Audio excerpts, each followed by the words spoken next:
Hi guys, welcome back to the channel. Today's video is going to be on light mice versus heavy mice. And again, it's another highly debated topic, as a lot of people don't understand the reasons why we even consider this in the first place.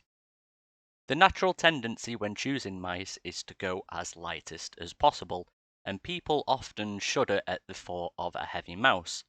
This has been a natural movement across all technologies really, whether it be TVs, monitors, laptops, as the aim of the improvement in this breakdown is to fit as much processing power in the smallest amount of material possible, to maximize on the efficiency and minimize on the cost of equipment. The lighter technology, however, does not mean it's more beneficial for your aim. As a matter of fact, the heavier the mouse is, the more precise you will actually be as a generalization. There is obviously limits within this optimal scale though, because it's not as simple as saying use a 1 kilogram mouse, because that will directly impact your speed then, let alone if you can actually move that. This is extremely similar to the low sensitivity versus high sensitivity argument too, that a higher sense, or in this case, a lighter mouse, can put yourself in an environment where improvement is possible again, because it forcibly changes your interactions. So there is always that learning of not to be as heavy-handed, which helps improve your mouse control over time. There are two main factors which influences people's decision and perspective on this topic, and the first is method. If you like to aim fast anyway, like how I would in Valorant for example, and some people may have preference towards aiming at larger target zones like the body, or even faster aim like flick headshots, then these people are more likely to say they feel better on a lighter mouse, because it makes up a larger portion of their aiming, or just with mobility in general, when looking around with passive aim. The impression they get is positive, so they highlight the faster shots they are hitting, and they take that as improvement. However, it's the same habits we see when using higher and even higher sensitivities with regards to consistency, and like in this topic, the mouse weight acts as a sensitivity as an aiming tool. The lighter the mouse is, the more sensitive it is to your influence upon it. So we go back to that major point with aiming. Speed is not our issue, it is always precision. To reiterate, perfect aim is perfect precision at any given speed. I'm only mentioning this because if you are a lower sensitivity user with a lighter mouse, that's also essentially using high sensitivity for 2 years and being able to use it well, but the tool still demands your best control to adhere to what's required for you to aim. It's the same type of range with your motion.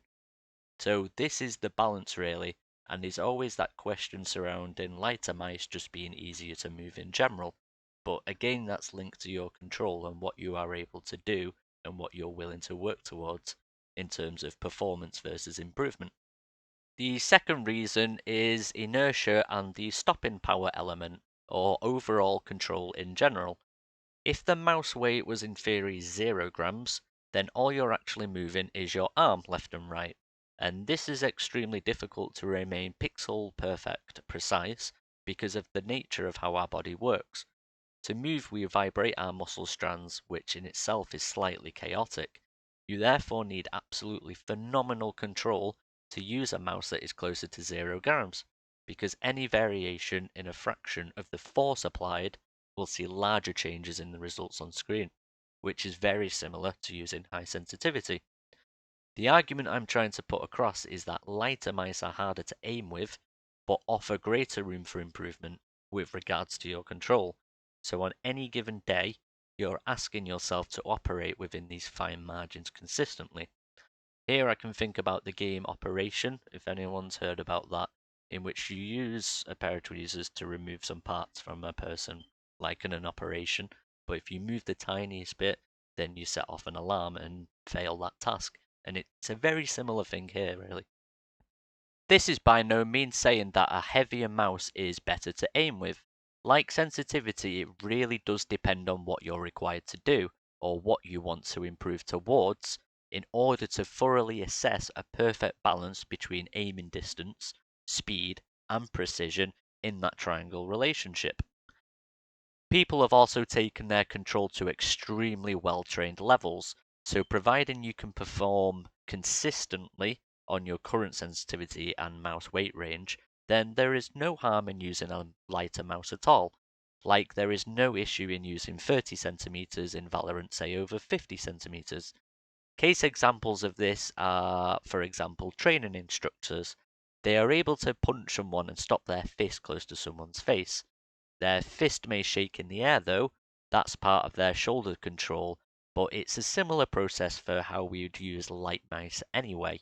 You need to be able to stop in the same place exactly every time, roughly or thereabouts. And like in the instructor case, one time they might actually follow through and hit someone in the face where they failed to stop. And like with aiming, those are times where we're missing our shots. The purpose of this video is to highlight these points to you because the final chapter of this video will be addressing personal skill levels and just caps in general. So we will be covering the genetic stigma and things like if you can ever reach your potential on a higher sense than you could on your older, lower one, for those of you that have changed. Or like in this case, some of you that might have gone heavy mouse to a light mouse and have not seen the same levels of precision or consistency. If none of these points seem to appear to affect you and your performance is absolutely the same between lighter mouse, heavy mouse, low sense, high sense, then that shows that you are incredibly able to adapt, read what's required to perform without any upset really, and you're not locked into a single way of doing things. The key for improvement is often change, so that's the key element there. To finish off, I just want to cover that moving a heavy mouse is like moving a brick. It's a set definite distance that you apply an increasingly greater force up until that brick moves. Overall, it's easier to assess output through your higher end limits like this than it is on our lower end limits because of the vibration methodology discussed earlier. If you were to move at a feather instead, it's easier to undershoot or overshoot by a tiny bit, but again, that's relative to the speed you're moving it at. You arguably move a brick a lot slower and can read that movement, but move a feather much faster, which accounts for this discrepancy. So there are other factors also contributing into this topic as well overall. Sometimes I really do wish I kept, well, still had my 140 gram mouse, but I do like the environment the Logitech G Pro has put me into for control purposes. It helped me identify that the initial force I apply on my mouse is always very high, that being a heavy mouse and a low sense user.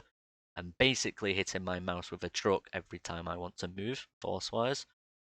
So the improvement for me was learning to be more graceful or smooth about it, as you will have heard me mention. The starting point of your aim is the most important because it has the acceleration, direction, angle, and so on. Anyway, guys, hope you enjoyed the video, and I'll catch you in the next one.